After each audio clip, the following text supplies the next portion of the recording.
What's good? It's your boy, the urban legend, K to the Bird, KGUSA representative all day in the building. And today, man, I come to bring y'all some more facts, not fiction. And the artist we're going to be focusing on today is Kingpin, Skinny Pimp. Kingpin, Skinny Pimp, Memphis legend. If you don't know, I'm about to put you on some of his history, put you on game to some of his music, and put you on game to the music that me and him did together on our collaboration. So let's get into it.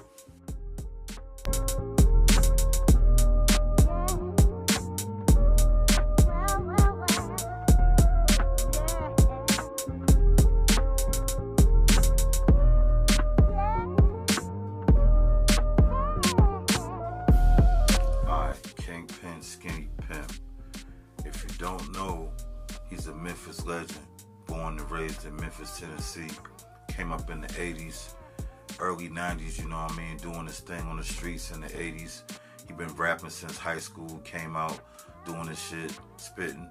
He went to the same high school as DJ Paul and Juicy J, and they knew each other back then, but they wasn't making music together. Because at the time, the person that he started off making music with was DJ Squeaky. DJ Squeaky. And if you never heard of DJ Squeaky is the person that produced 100 Shots for Young Dolph, and he produced a lot of records for Young Dolph. Matter of fact, Young Dolph was his young protege. He the one that kind of discovered Dolph before he got with other people in the industry. So Skinny Pimp been chilling with DJ Squeaky, and they was working on their underground mixtapes, pumping them out the trunk, doing it inside the house, recording it, you know what I mean, dropping it, serving it right out the trunk. And when they was doing it, they was creating a kind of a buzz, and it was starting to spread to different states like Atlanta and Houston. And they just kept on pushing the underground mixtapes, you know what I'm saying? But Skinny Pimp and DJ Squeaky had a falling out. I think they had a discrepancy over the money and how the money was getting broken down, so they parted ways in '96. And when they parted ways, DJ Paul and Juicy J stepped in. So DJ Paul and Juicy J was just doing their thing on the mixtapes as well, and they just dropped their first official album, which was called Mystic Styles. So they was looking for new artists to sign to bring under their label. And one of the first artists they ever signed under their label was Kingpin, Skinny Pimp. You know, along with Project Pat and other people on the click, but Skinny Pimp was the first focus for 3-6 Mafia as a label. So they promoted him, they put a lot of mixtapes out with him, they grinded, then they dropped their first official album on Kingpin, Skinny Pimp. And that first album was called Skinny But Dangerous. Yeah, Skinny But Dangerous. If you never heard it, you should look it up, man. Skinny Pimp killed that album. Album was solid. Good production from Juicy J. Good production from DJ Paul. And on the second album is when he became a Memphis legend. The second album was called Players Ball. On the Players Ball album, I believe DJ Paul and Juicy J produced every single track on the album. And that album did real good numbers independently. I think on the first week sales, it did like 60,000 out the trunk independent, and it was getting about $10 or $12 per CD back then. So that shit was ghetto gold. And the song off the album that was most recognized and most known, and it started getting radio play in the A in Houston and in Memphis, was Looking for That Chewing. Yeah, Looking for That Chewing. And if y'all don't understand what Looking for That Chewing mean, Looking for That Chewing is pretty much saying, yo, I'm just trying to get some head. You know what I mean? In Memphis, that's the slang, you know what I mean? The Memphis slang was like, instead of saying, yo, let me come here, let me get some head, or how girls say now, let me get that mouth, or let me see what that mouth do. They used to say, yo, what's up with that chewing? Looking for that chewing. And that was his biggest single, man, and it popped to the mainstream and it popped locally. So after the success of that album, you know what I mean, Skinny was networking with 3-6 Mafia, but they eventually had a falling out, and they had a falling out over the publishing. You know what I mean, Skinny was getting his money off of the sales of the albums, but the rumor is that he sold all his publishing to DJ Paul for 10 bands. Yeah, for 10 bands. And back then, you know, as an independent artist, I guess he was thinking about the money at that exact time, and he wanted to capitalize off that moment, so he wanted the bread, but he should have never did that on business, you know what I mean? On the business level, he should have never sold all his publishing on that album, because that album still gets played to the day, and it's over 25 years old, you know what I mean? So once he started getting hip to the business and seeing how the publishing and the game worked, he had a falling out with DJ Paul. He kind of felt salty, so he left the label. And DJ Paul and Juicy J and him never been on good terms after that point. So then he went solo. And then when he went solo, he dropped a slew of albums, a bunch of albums independently. But none of those albums could ever recreate that feeling of those first two albums that he dropped that was classics. So eventually he came back to his roots and he brought out another album called The Return of the Players Ball, trying to recreate that sound, you know, that vibe that DJ Paul and Juicy J helped him create on those first two releases, trying to recreate that sound, trying to recreate that vibe. And you know what I mean? The Return of the Players Ball album, it was kind of successful on the underground. It did numbers. I believe it came out through Rap A Lot Records, but it did numbers independently. Then after that, he kept on pushing, putting out more albums.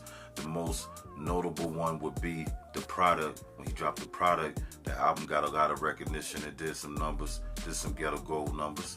So Skinny Pimp been always known for his consistency and his work ethic. He always wrote dope songs. He always had a good voice. He always had a dope style.